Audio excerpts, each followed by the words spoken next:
Hi guys, Lara PH nagbabalik. For today's video natin guys, magpapalit na tayo ng gulong.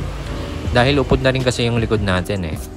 Gulong nga pala na gamit natin is Michelin Pilot Street. Yung version 1 pala to guys. Dapat yung likod lang muna yung papalitan ko eh. Pero phase out na pala yung size na hanap ko sa ganitong version.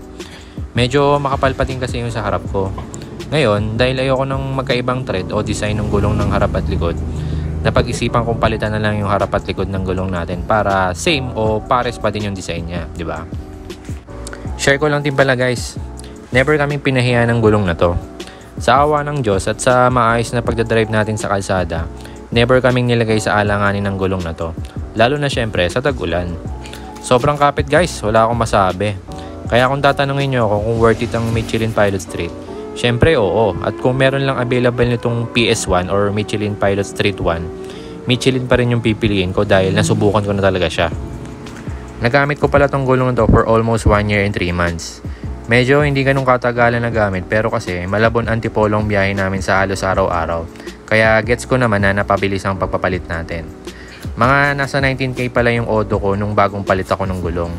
Pero ngayon, mga nasa 33k na ang odo ng motor natin at sulit na sulit naman ang 14k odo na tinakbo ng Michelin Pilot Street natin. Singit ko lang pala guys, kung mapapanood nyo sa unang video natin na to, kung kasya ba yung OEM Tar Hugger na 110/80 na size ng gulong, masasagot natin ulit yan mamaya kung kasya pa rin ba ang ibang brand naman ng 110/80 size na gulong sa OEM Tar Hugger. Kung may mga tanong kayo guys, comment lang kayo at sasagutin natin isa-isa yan. Tara, wag na natin patagalin, pa-install na natin.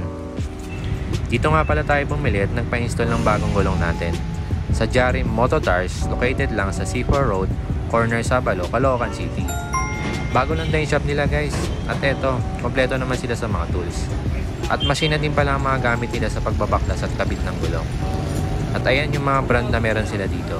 Hindi mawawala yung Quicktar, Journey, B-Star at iba pa. Recommended ko nga pala dito guys dahil mura din yung gulong nila compared dun sa area talaga ng 10th Avenue sa Caloocan. Nabilihan talaga ng mga parts. Eto, punta na tayo sa gulong na ipapakabit natin. Ang brand na napili natin is B-Star Flash. Nakapag-research din ako kahit papaano at based sa mga na-research ko, masasabi ko na B-Star ang isa sa pinaka-best star pagdating sa budget meal na gulong. Napakaganda rin talaga ng thread design ng gulong na to guys. Parang nga daw itong Pirelli Diablo eh. At bukod sa napakagandang thread design nito, ang presyo ay talagang affordable naman. Pre-sealant na din at pre-pito. Pero alam naman natin na kasama yan sa binayaran natin. Taas kamay sa agri dyan. Charot. Tapusin nyo pala yung video guys dahil doon ko sasabihin kung magkano ang nagastos natin sa lahat. Eto, sisimulan na ni sir. Uunahin na tong harap natin at ang sukat na ipapakabit ko pala is 180/14. Tulad pa din sa size na nakakabit pa rin ngayon. Masasabi kong satisfied na ako sa combination ko ng 180/14 sa harap at 110/80/14 sa likod. Ngayon, napakabilis lang. Eto, tatanggalan na rin ng hangin yung gulong natin para matanggal na sa mags. Ayan na guys, binubuksan na yung bagong gulong natin na ikakabit sa front mags natin. Ang ganda guys, budget meal lang yan pero pang big bike yung datingan ng design ng B-Star Flash. Eto, rekta na agad siya sa tire machine changer para baklasin yung gulong natin. Rekta palit na rin agad ng bagong gulong natin at sobrang bilis lang talaga ma-install.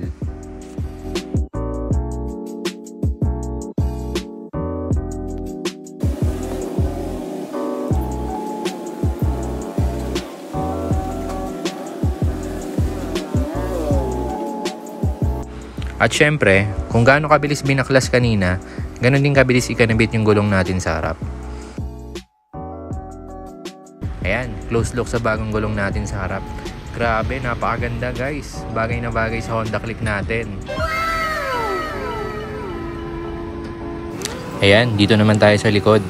Sa mga hindi pa nakakaalam guys, modified na nga pala yung click natin. Nagpa-dual shock nga pala tayo at sobrang hassle ng tanggalin yung gulong natin sa likod.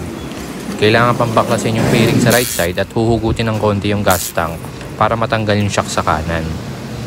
Pero dahil marunong at maparaan yung mekaniko dito sa shop na to, nagawa ng paraan at hindi na kailangan baklasin pa. Nilawagan niya lang yung tire hugger natin at unti-unting hinugot palabas yung gulong natin. Grabe, pinahanga ako ni sir. Sobrang nakakasal talaga mga motor shop sa motor ko dahil ang daming baklasin. At napapaad patuloy ako ng labor dahil matrabaho talaga siyang baklasin. Ayan, rekta tanggal na din yung lumang gulong natin. At diretso salpak na din agad yung bagong gulong natin na B-Star na 110/80 by 40 ng size.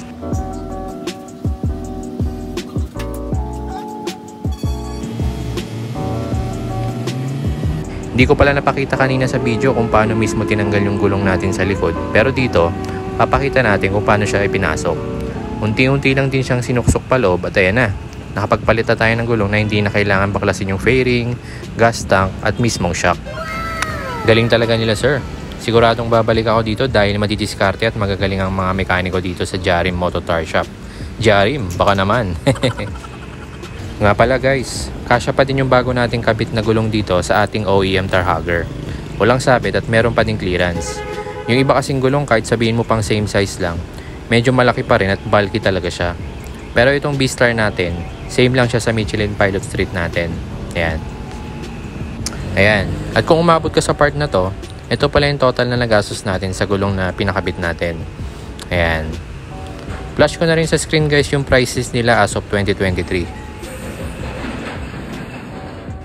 Bukod sa free install, sealant, and pito, kapag nagpakabit ka pala sa kanila ng gulong ng harap at likod, meron pala silang freebie na handle grip. Hindi ko na nakunan ng picture pero okay na okay din. Kaya sa mga Kamanapa area dyan, dito na kayo magpakabit dahil affordable talaga ang mga gulong nila dito. At bago natin tapusin yung video, gusto ko lang ulit magpasalamat sa mga nanonood kahit medyo matumal lang yung YouTube channel natin. Hingi lang ako favor guys. Paki-like, comment, and subscribe natin ang ating YouTube channel para maabot na natin ng 1,000 subscriber at para ma-monetize natin ang aking channel. Thank you in advance guys! Yung review sa gulong natin, abangan na lang sa susunod na upload. Bigyan ko na lang kayo ng short montage para sa bago nating install na B-Star Flash sa ating Honda Click. Hanggang sa susunod ulit na upload. Thanks guys!